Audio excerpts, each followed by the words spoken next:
Hi everybody, hope you are all fine. This is Atiq. Welcome to my YouTube channel Engineering Drive. Today I am going to discuss about Java buzzwords. The reason why Java became very popular is these are the 9 features that have made Java a very popular programming language compared to C or C++, which were popular languages at that time. Is it okay? And we are in 2020 and next to 2021, even though there are many applications which are being designed by using Java programming language. Now by observing all these qualities, we can able to think that what is the ultimate reason that Java is still popular. Okay, the reason behind this is this 9 Java buzzwords. You know what is the meaning of Java buzzwords? Java buzzwords are nothing but the features of Java, the unique 9 properties of Java which make Java an outstanding programming language compared to other programming languages in that era. Okay, so my dear students, let us discuss one by one these qualities and properties of Java programming language, and in my next set of videos or in my Java course, I am going to discuss about how we can write a simple Java program, what is the structure of a Java program, and next programming concepts I am going to start. Okay, most probably today is the last theoretical part of our Java course, and from next part onwards, that is from part number 4, I am going to actually start that how we can write a simple Java program. Its structure I am going to start.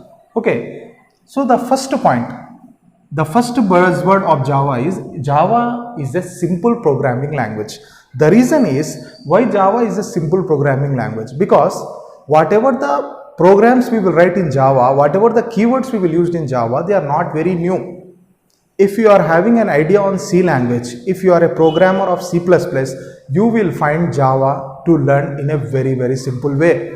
Okay, if you are having a minimum knowledge on C and C++, then you can find Java programming language much more simple to understand. That's why Java is a simple programming language. Whatever the keywords, whatever the properties that are available in Java, they are inherited from C and C++. This is point number 1. And point number 2, Java is a secure programming language. In my previous video also I mentioned this point, portability and security. Why Java is a secure programming language? The reason behind this is the inbuilt firewall that is available in Java software. Okay, the applications which were designed by using Java, they are much more secure compared to any other programming language. And as Java is used in internet arena, in the computer network terminology, there is a chance that computers may be infected with virus. So in those situations, Java is one of the first choice for many programmers to use, because it is a secure programming language. Then point number 3, which I mentioned in my previous video, once again I am repeating now, portable. Java is a portable programming language. If you typed your Java program in one system, you can take that program and run on another computer without independent of the configuration. Whereas this property is not available in previous programming languages. Okay, you can write your program in one computer and you can run the program on any other computer. That's why Java is a portable programming language. And point number 4, Java is an object-oriented programming language. It is unlike C language, which is a procedure-oriented programming language. Java is an object-oriented programming language. The reason behind this, why Java is an object-oriented programming language, when we can call a programming language as an object-oriented programming language, in my first part of Java course, in my playlist, I have told you OOP concepts, basic concepts of OOP. If a programming language follows 4 properties, then we can say the programming language is an object-oriented programming language. What are those 4 properties I have told you? Abstraction, encapsulation, inheritance, and polymorphism. All these 4 properties are followed by our Java also. That's why we are calling this Java as an object-oriented programming language. Okay, in questions, in interviews, they will ask you, how can you give me a proof that how Java is known as an object-oriented programming language? Now you people can able to answer this one. These are as Java follows these 4 properties, that's why we are calling Java as an object-oriented programming language. How Java follows abstraction, how Java follows encapsulation, inheritance and polymorphism, all those concepts with the help of programs I am going to discuss in my next parts of our Java playlist. Okay, because today I am just going to focus on the theoretical aspects of Java. Is it right? Fifth one, robust. Java is a robust programming language. Robust means strong, and sometimes it is not wrong to use the word error free also. Java is an error free programming language. Sir, why sir? The reason behind Java is a strong or robust language is, in Java there are some rules that you need to follow while typing the program, like class name should start with capital letter, okay, and whatever the functions you are using in the program, they should be small letters, okay, and whatever the keywords you will use in your program, they should be lowercase letters, and if you are creating an object, you can use either lowercase or uppercase letter. There are some conditions which are enforced by Java when you are writing a program. So what happened, when we take precautions while typing itself, then only most of the errors will be eliminated. Is it right? That's why Java is a robust programming language, and sometimes it is not wrong to call Java as strictly typed programming language. So if we use the word strictly type also, it is nothing wrong, because Java will give you some guidelines. That guidelines you need to remember and you need to follow while typing the program. So how Java is a strictly typed programming language, that also we will come to know in our next set of videos. Next Java buzzword is, Java is a multi-threaded programming language. You know what is the meaning of multi-threaded? Multi means many. Thread, what is actually a thread here? Thread means, when you write a Java program, generally till now we known that in C or C++ we can write one program and we can run the entire program. That's all. Okay, we can't run program part by part. Is it right? A multi-threaded feature means you can divide the program into some parts. Let us say T1, T2, T3. These are the three parts. Now, what you can do, these three parts you can run simultaneously at the same time. T1 you can run, T2 you can run, and T3 you can run. So, what is T1, T2, T3? They are called as threads. What we call them? Threads.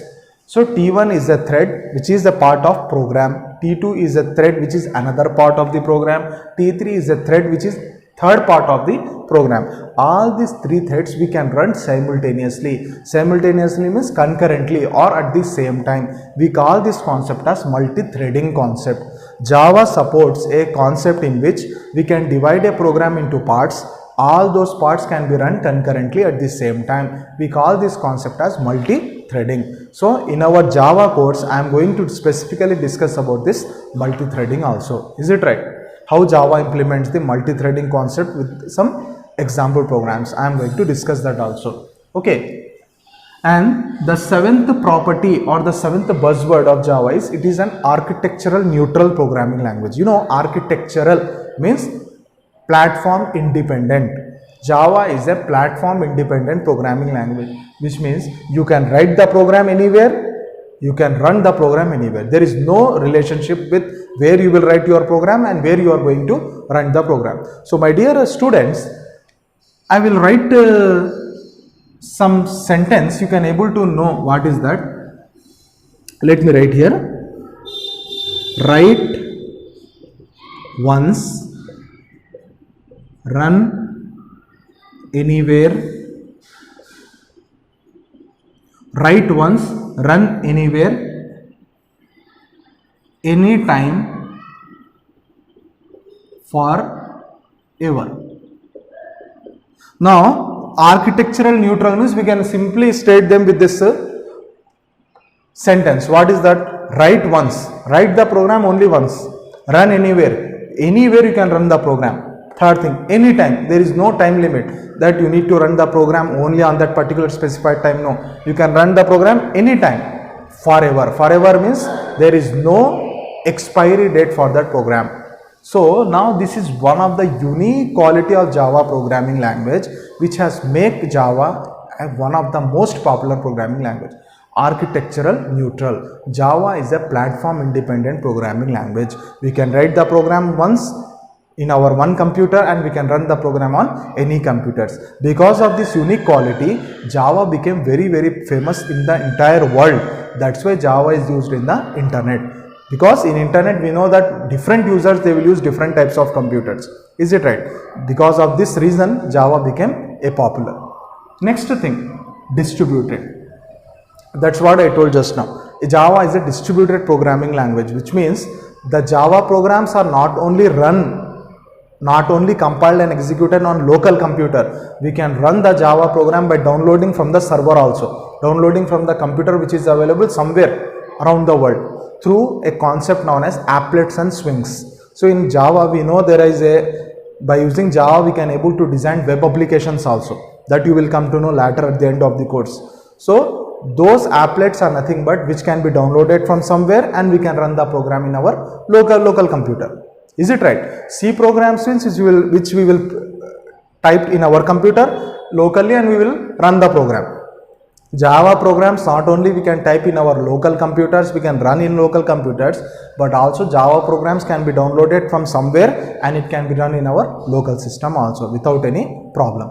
Okay, that's why we call this Java as a distributed programming language. Distribution means more than one computer across the world.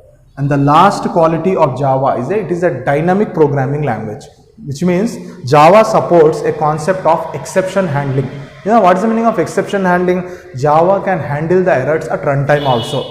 Okay, you know many unlike C language, which is a procedure oriented programming language and it can't handle the runtime errors, whereas Java is a programming language which can handle runtime errors with the help of exception handling. That's why we are calling this Java as a dynamic programming language also. So my dear students, all these 9 buzzwords today I have discussed in a theoretical manner.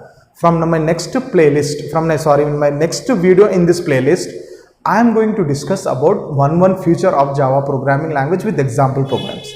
Is it right? So in my next video, in my next part of Java, I am going to start how we can write a Java program. What is the structure of a Java program? We will understand first one structure of Java program and then we will continue our more concepts on Java. So any types of questions, simply you can put it in the comment section. So with this, let me close my today's session of video. See you soon everybody. Take care. Allah Hafiz.